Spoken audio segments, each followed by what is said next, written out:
Would you encourage a beginner golfer to hit a high flop shot over a bunker? You probably wouldn't. So the type of shot you play depends on your ability level. And that's what we're going to cover in this video. I'm going to find two situations that you're going to be faced with every single time you play golf and show you how you should be playing those shots based on your ability level. We're going to be covering beginner, intermediate and pro to show you exactly how you should be playing them. So bunker play for beginners.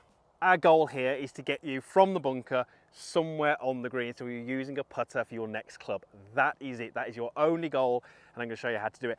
I want you to take your sand iron or your equivalent to your sand iron. This is my 56 degree. This is going to be ideal for this shot. So let's go through how to play it. And I want to keep this really, really simple because the job is simply to get you out from the bunker onto the green. Simple is great. It gives you less things to think about.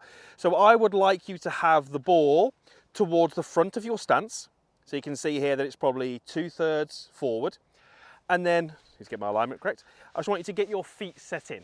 That gets you a little bit lower in the bunker. Now you're going to take your normal grip and you're going to have the club face perfectly square. From here, you're going to set up, you're going to put a bit of weight on your lead side.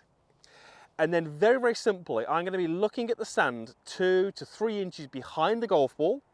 I'm going to be trying to contact the sand there and remove the sand that's underneath the golf ball and put that sand on the green.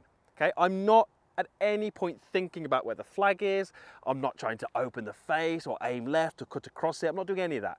I'm taking a pretty basic setup, setting my feet in, looking at the sand 2 to 3 inches behind the ball and splashing that sand onto the green. If I do that, the ball will come out. Now, intermediate starts to get us to think a little bit more about an advanced technique, but that's great for a beginner. You're going to be out every time and you're going to be putting. So for the intermediate level, we're going to keep the same club. Still keep your sand iron, I'm keeping my 56, but we now need to start to think a little bit about which part of the club we're going to be using to play this shot.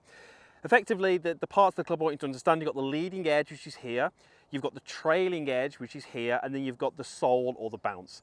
For bunker shots, we want to be using the bounce or the trailing edge. That needs to be contacting the sand. So for this shot, we are going to now open the club face a little bit.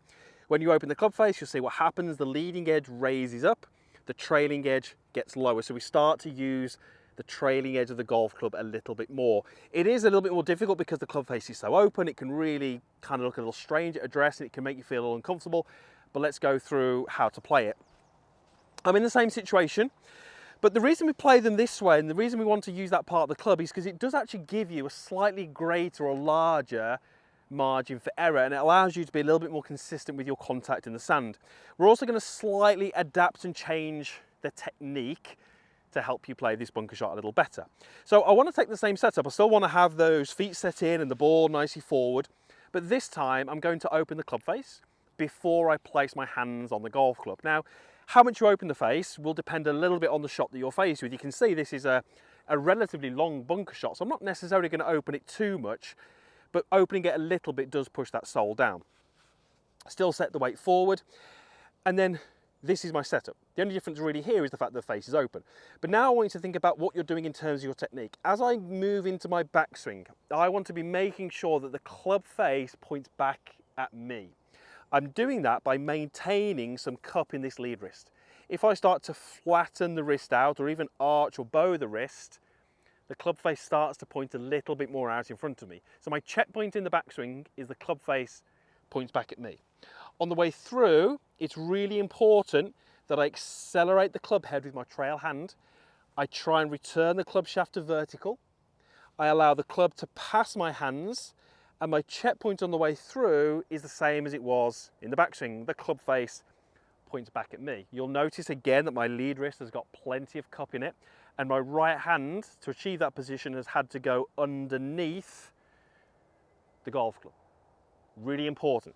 So we keep club face pointing at me, right hand throws the club head and works underneath the club, and the club points back at me.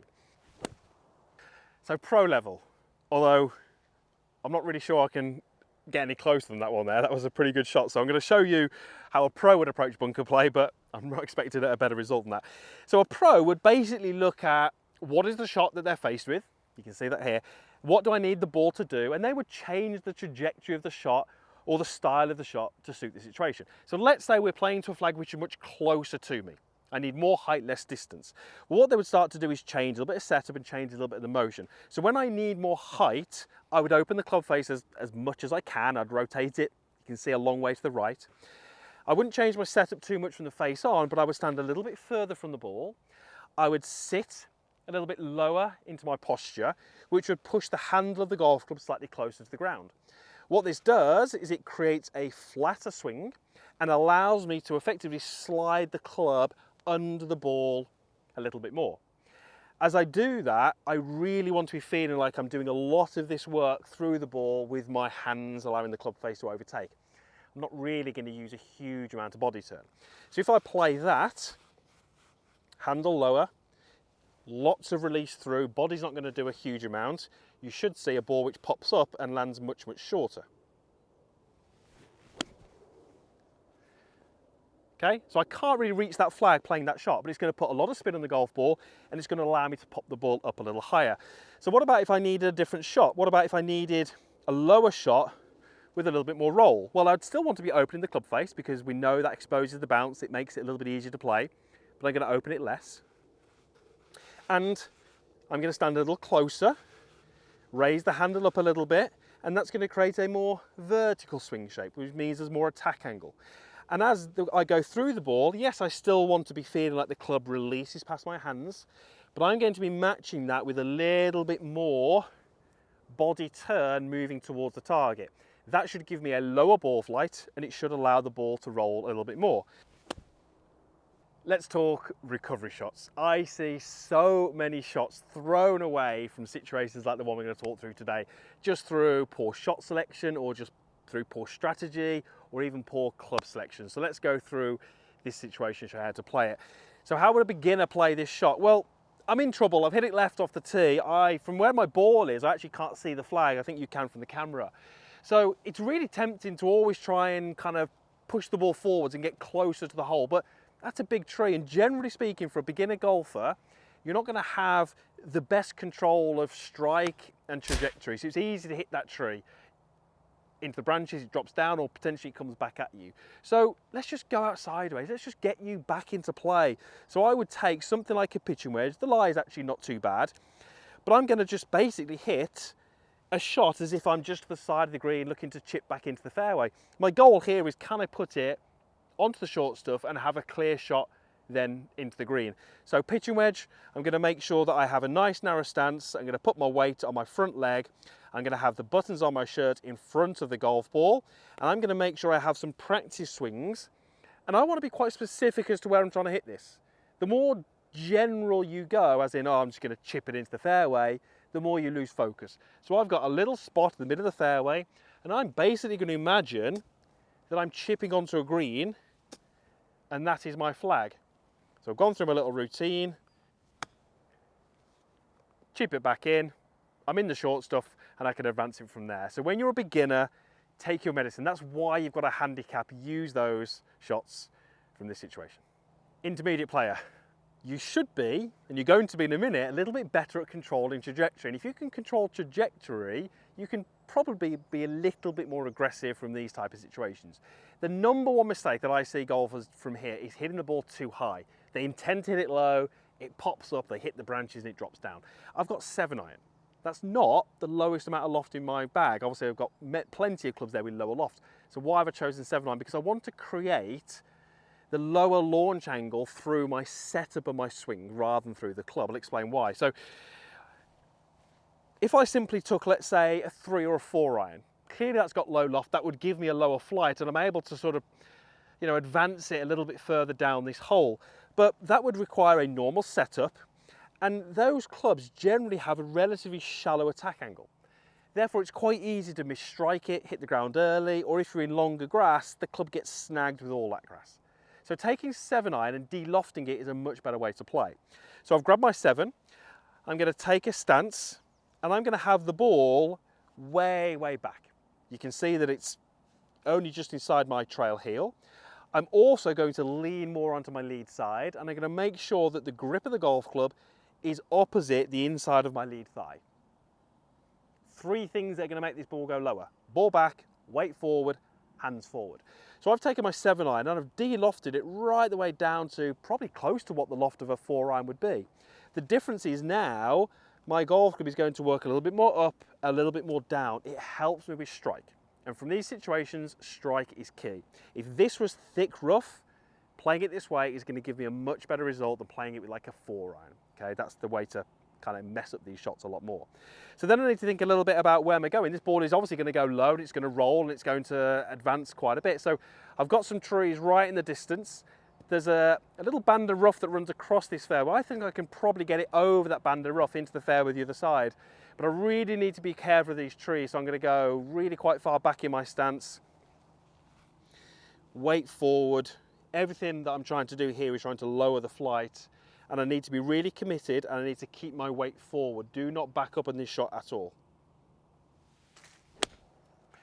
So what would a pro do? Well, a pro would be a lot more aggressive.